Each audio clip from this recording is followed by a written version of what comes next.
नमस्कार दोस्तों, आपका फिर से स्वागत है हमारे YouTube चैनल पर। तो दोस्तों, ये कहानी मध्य प्रदेश के भोपाल शहर में रहने वाले सुनील जी शर्मा एक सामान्य परिवार के व्यक्ति थे, लेकिन उन्होंने बचपन से लेकर अभी तक मंदिर में कदम नहीं रखा था, क्योंकि वे भगवान के मुकाबले विज्ञान को ज्यादा मानते थे।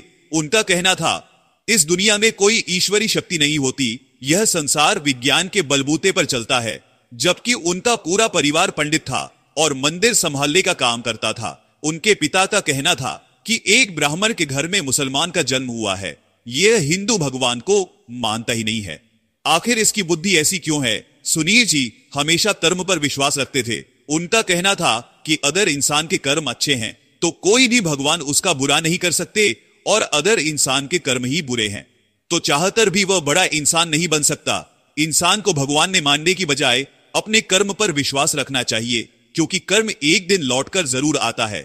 उनके मोहल्ले में बहुत सारे त्योहार मनाए जाते थे, धार्मिक उत्सव मनाए जाते थे, लेकिन वह किसी भी त्योहार में शामिल नहीं होते थे।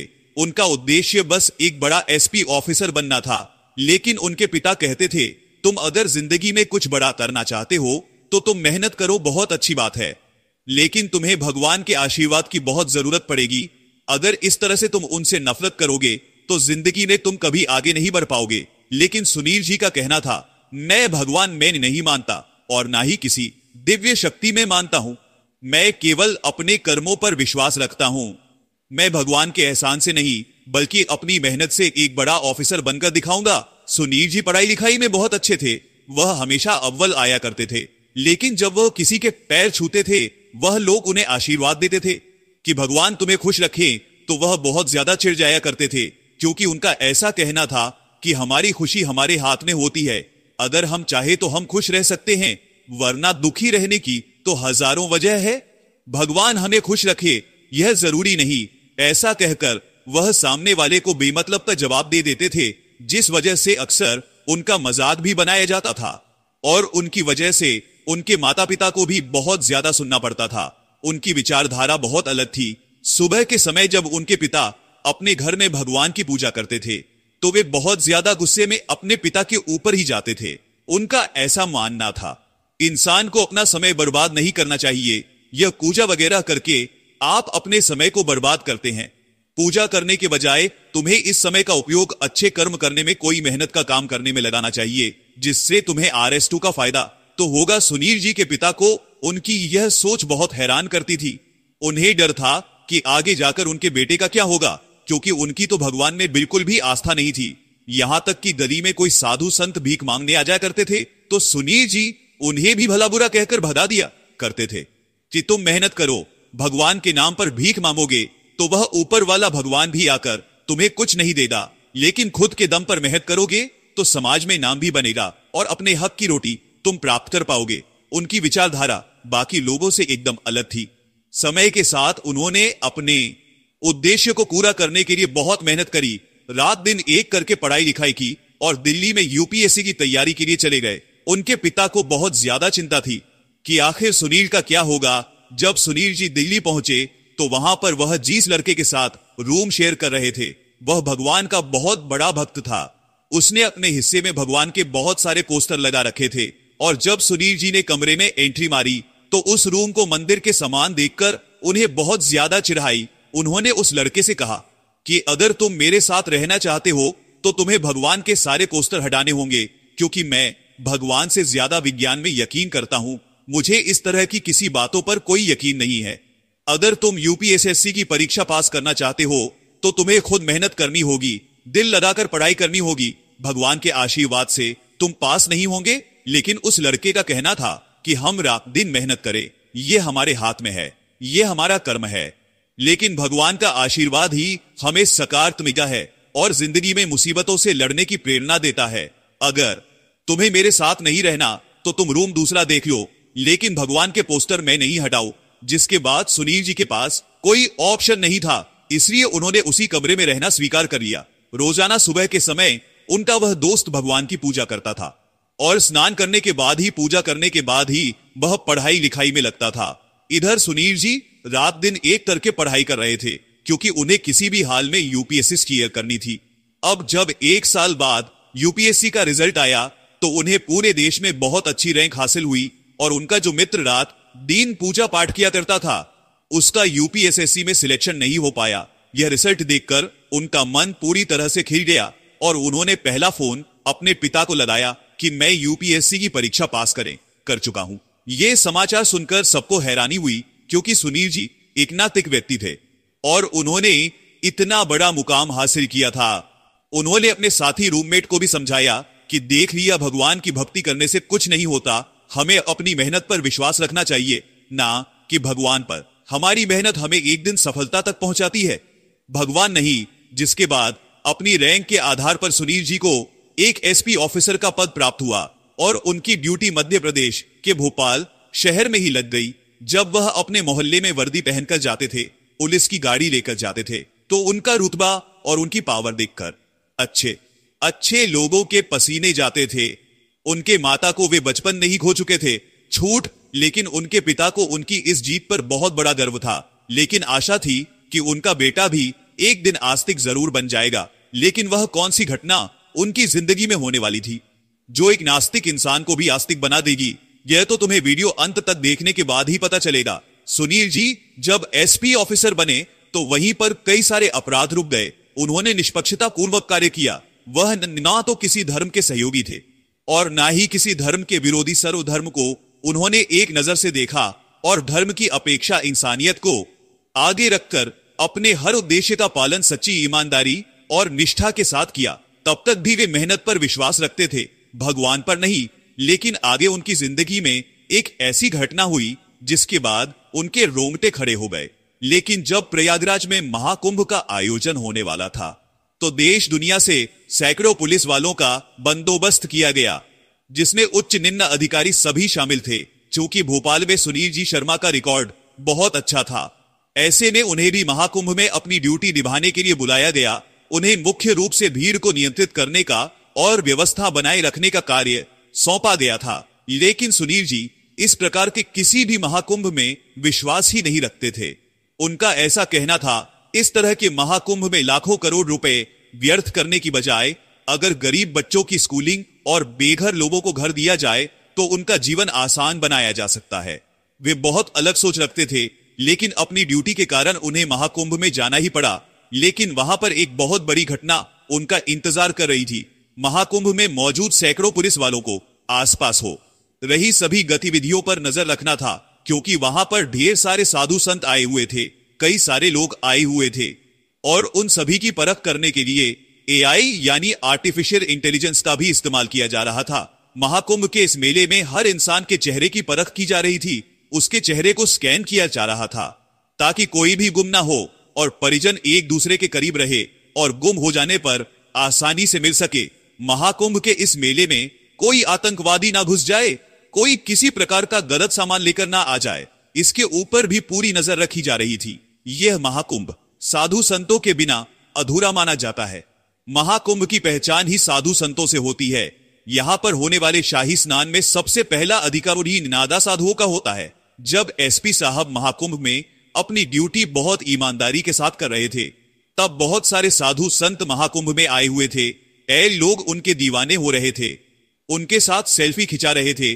तब वह सुनील जी को यह सब चीजें बहुत ज्यादा परेशान कर रही थी, क्योंकि उन्हें ऐसा लग रहा था आजकल का युवा इन बाबाओं के चक्कर में फंसकर परेशान हो रहा है, गलत रास्ते पर जा रहा है। जबकि सबको केवल अपनी मेहनत पर यकीन करना चाहिए। तभी उनकी नजर एक ऐसे साधु महाराज पर पड़ी जो महाकुंभ में एक लकड़ी का बॉक्स लेकर घूम रहे थे। इस लकड़ी के बॉक्स की लंबाई 6 से 7 इंच थी और चौड़ाई भी तकरीबन इतनी ही थी। लेकिन सवाल यह उठ रहा था, आखिर उस बॉक्स के अंदर क्या है? कहीं वह साधु कोई आतंकवादी तो नहीं था, या फिर वह साधु का भेष बनाकर कोई ऐसा इंसान तो नहीं था जो किसी भी तरह से महाकुंभ में अव्यवस्था फैलाना चाहता हो। अब सुनील जी साहब को उसके ऊपर शक होने लगा। पहले उन्होंने उसका पीछा किया और एक बात नोटिस करी कि पूरे महाकुंभ में वह इन साधु अपने उस लकड़ी के बॉक्स को कहीं भी नहीं रख रहा था। वह समय उसे अपने साथ चिपटा के रख रखा था। क्या उसके अंदर कोई चोरी का सामान था या फिर कोई गैर कानूनी चीज? धीरे धीरे एसपी साहब को उसके ऊपर शक होता जा रहा था। अब वह उस साधु के पास गए और उससे पूछा कि आखिर इस बॉक्स के अंदर क्या है। तुम इतनी देर से इसे अपने साथ लेकर क्यों घूम रहे हो? तुरंत इसकी चेकिंग कराओ। अगर इसके अंदर कोई गलत चीज हुई तो तुम्हें तुरंत गिरफ्तार किया जाएगा। एसपी साहब के साथ घूम रहे कुछ हवलदार ने कहा कि साहब आप इनसे मत उलझी, ये अधूरे लोग हैं, ये अपनी पूरी रात्रि शमशान में गुजारते हैं, इन्हें इस भौतिक जगत की मोहमाया से कोई मतलब नहीं है। लेकिन फिर भी एसपी साहब ने कहा कि हम इस बक्से को जब्त करना चाहते हैं, इसकी चेकिंग करने के बाद यह तुम्हें वापस मिलेगा। तो सगोली ने बिना कोई तर्क देते हुए वह बक्सा एसपी साहब के हाथ में थमा दिया, लेकिन वह उनसे खुल नहीं रहा था। चाहकर भी वह उस बक्से को खोल नहीं पा रहे थे। तो उन्होंने उस अघोरी से कहा कि मुझे इसकी चाबी दो। तब अघोरी का दावा था कि इस बक्से में कोई लोक नहीं रखता, यह केवल मेरे हाथ से खुलता है। यह घटना देखकर सभी पुलिस वालों के होश उड़ गए, क्योंकि कोई भी उस बक्से को खोल नहीं पा रहा था। लेकिन एसपी साहब भी कहां हार मानने वाले थे, वह भगवान को कहां मानते थे, वह तो केवल विज्ञान पर भरोसा करते थे। उन्होंने उस अधूरी का वह लकड़ी का बॉक्स जब्त कर लिया और अपने साथ पुलिस चौकी लेकर आ गए। वहां पर भी बहुत सारे पुलिस वालों ने उसे खोलने की कोशिश करी, लेकिन वह तो खुलने का नाम नहीं ले रहा था। इतने में ही उन्होंने अघोरी पर शक जताते हुए उसे गिरफ्तार कर लिया, क्योंकि एसपी साहब को शक था कि जरूर बक्से के अंदर कोई गैर कानूनी चीज है, इसीलिए यह अघोरी उसकी चाबी हमें नहीं दे रहा। जिसके बाद ताला खुलने वाले कई लोगों को बुलाया गया, लेकिन किसी से भी वह बक्सा नहीं खुल पाया। अब देर देखते ही देखते रात्रि हो गई और उसी पुलिस चौकी में सभी पुलिस वाले और एसपी साहब सो गए। लेकिन रात्रि के समय जो हुआ उसे देखकर सभी के पसीने छूट गए। जेल के अंदर यह कैद अघोरी बाबा अपना ध्यान अवस्था में लीन थे। तभी एसपी साहब को अपने सपने में भयंकर काले नाग ने दर्शन दिए और ऐसा लग रहा था मानो बहुत सारे काले नाग उनका पीछा कर रहे हो। अचानक से उनकी नींद खुली तो वह पसीना पसीना हो चुके थे। उन्होंने सामने देखा तो लकड़ी का वह बॉक्स गायब हो चुका था और जेल के अंदर उन अघोरी साधु महाराज के पास था, जबकि जेल के दरवाजे पर तो ताला लगा हुआ था। आखिर वह बक्सा उनके पास कैसे आया? तब एसपी साहब ने अपने पास सो रहे दरोगा को उठाया और पूछा कि इस अनघोरी को वह लकड़ी का बॉक्स रात्रि के समय आखिर किसने दिया? तो सब लोग जो है ना वह है ना कहने लगे। तब सबके मन में एक ही ख्याल आ रहा था, आखिर लकड़ी का बॉक्स जेल के अंदर कैसे चला गया? तब बाकी के हवलदार समझ चुके थे कि वह कोई साधारण और गोरी बाबा नहीं थे। अब सब लोग एसपी साहब को बोलने लगे कि यह चमत्कारिक साधु है, इसे तुरंत हमें जेल से बाहर करना चाहिए, वरना यह हमारे लिए बर्बादी भरा हो सकता है। तब एचपी साहब उन साधु महाराज को जेल से बाहर निकाल कर लाएं और कहा कि तुमने कहा था यह लकड़ी का बॉक्स केवल तुम्हारे हाथों से खुल सकता है, तो अभी इसी वक्त तुम मुझे इसे खोल कर दिखाओ। और जब उस अघोरी ने ओम नमः शिवाय बोलकर उस लकड़ी के बॉक्स को खोला तो उसके अंदर से बहुत सारे काले नाग निकलने लगे। यह वही नाग थे जो रात्रि को स्वप्न में एसपी साहब के आए थे। और अब एक एक करके उस छोटे से बक्से में से ढेर सारे सांप निकल रहे थे। यह बहुत बड़ा चमत्कारिक दृश्य था। अब सभी पुलिस वाले अपने आसपास पैरों में बहुत सारे नाग देखकर इधर उधर भागने लगे। कनो एसपी साहब भी ननाबों से अपनी जान बचाने के लिए चौकी से बाहर भाग चुके थे, लेकिन किसी के भी यह घटना समझ में नहीं आ रही थी। आखिर इतने छोटे बॉक्स में से इतने सारे सांप कैसे निकले? तो हवलदार का कहना था हमने अघोरी बाबा की शक्ति को चुनौती दी है। तब एसपी साहब का कहना था चुप रहो शक्ति भगवान, या फिर चमत्कारी घटना नाम की कोई चीज नहीं होती। जरूर उस अघोरी ने हमारे साथ कोई चाल चली है, हो सकता है उसके कोई साथी उसके साथ मिले हो जो इस घटना को अंजाम दे रहे हो। जब थोड़ी देर बाद सभी पुलिस वाले वापस थाने के अंदर पहुंचे तो सारे नाग उस जगह से गायब हो चुके थे और अघोरी का कहना था कि वह सारे नाग फिर से इस संदूक के अंदर जा चुके हैं। सभी लोग बहुत हैरान थे और अब कोई भी उस बक्से को नहीं खोलना चाहता था। अघोरी का कहना था कि यह मेरी तपस्या से निर्मित दिव्य चमत्कारिक बक्सा है, इससे मेरे अलावा कोई नहीं खुल सकता और मैं अपने चमत्कार से जो चाहूं इस बक्से में से निकाल सकता हूं और यह सिर्फ मेरे हाथों से खुलता है। इतना बड़ा चमत्कार देखकर सभी पुलिस वालों के होश उड़ गए। तब एसपी साहब ने सगरी से कहा कि कल जब मैं गंगा नदी में स्नान कर रहा था तब मेरी उंगली में से सोने की अंगूठी पानी में बह गई थी। क्या तुम इस बक्से के अंदर से उस अंगूठी को निकाल सकते हो? मैं खुद अपनी आंखों से तुम्हारा चमत्कार देखना चाहता हूं। उसके बाद उन साधु महाराज ने कुछ मंत्रों का जाप किया और ओम नमः शिवाय बोलकर जब उस बक्से को खोला तो इस बार उस बक्से में से कोई काला आग नहीं निकला, बल्कि उन्होंने उस बक्से में से गंगा नदी में खोई हुई एसपी साहब की अंगूठी निकाल कर दे दी। यह नजारा देखकर एसपी साहब के रोंगटे खड़े हो गए। उन्हें विश्वास नहीं हो रहा था। आखिर ऐसा कैसे हो सकता है? उषा घोरी ने एसपी साहब के माता पिता का नाम बता दिया, भविष्य में उनकी शादी के साथ होगी उसकी भी जानकारी दे दी। अब वे समझ चुके थे कि वह कोई साधारण घोरी नहीं था। उन्होंने तुरंत उसे जेल से रिहा किया और सम्मान पूर्वक फिर से महाकुंभ में छोड़ दिया। अब यह चीज उनके विज्ञान को चुनौती दे रही थी। वे मन ही मन बहुत परेशान हो रहे थे।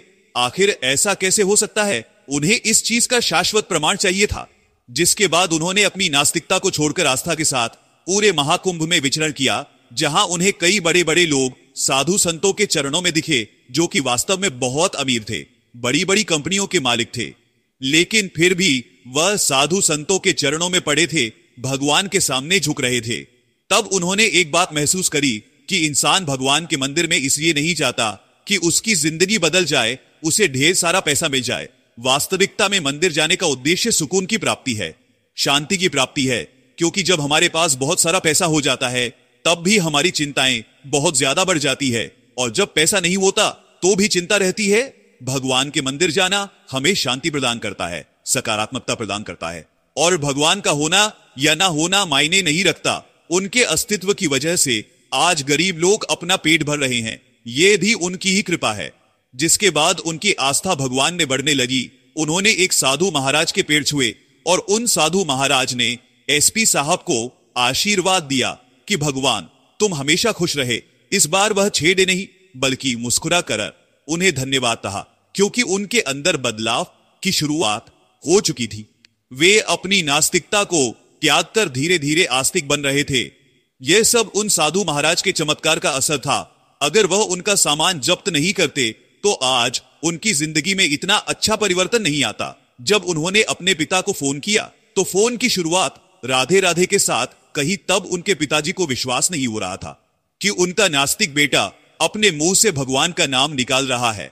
आखिर ऐसा कौन सा चमत्कार हो गया? तब ये सारी घटना सुनील जी शर्मा ने अपने पिता को बताई और कहा कि अब मैं भगवान से जुड़ चुका हूं और पिछले 3 दिनों से अपनी सारी चिंताओं से मुक्त होकर बहुत शांति से अपनी ड्यूटी कर रहा हूं। आपका कहना सही था, भगवान होते हैं। इस जिंदगी में मेहनत सर्वोपरि है, लेकिन वह मेहनत सही हो, उसका सही फल मिले, उसका हम सही से इस्तेमाल करें, इसके लिए भगवान में आस्था होना बहुत जरूरी है। इस पूरी घटनाक्रम से एसपी साहब की जिंदगी बदल गई। जब वे पुनः भोपाल पहुंचे तब उन्हें पता चला कि भोपाल के क्षेत्र का डीएम बदल चुका है, और वह डीएम और कोई नहीं बल्कि उनके हॉस्टल में साथ में रहने वाला वही रूममेट था जो भगवान में बड़ी आस्था रखता था और उनकी पूजा करके पढ़ाई करता था। भले ही उसे परीक्षा में उसका सिलेक्शन नहीं हुआ, लेकिन अगली परीक्षा में उसने भगवान पर आस्था कायम रखी और रोजाना दिल लगाकर पढ़ाई करी। तो अगली परीक्षा में वह सुनील जी से बीच ऊपर के पद दम पर नियुक्त हुआ, जिससे हमें समझ आता है कि भगवान पर विश्वास बनाकर रखना चाहिए। अगर आज आपका काम नहीं हुआ तो चिंता मत करो, आगे तुम्हारी जिंदगी में कुछ बड़ा होने वाला है। आप हमें नीचे कमेंट बॉक्स में बताइए भगवान को लेकर आपके क्या विचार हैं। अगर यह घटना आपको भी पसंद आई है तो वीडियो को लाइक करके चैनल को सब्सक्राइब कर ले। धन्यवाद।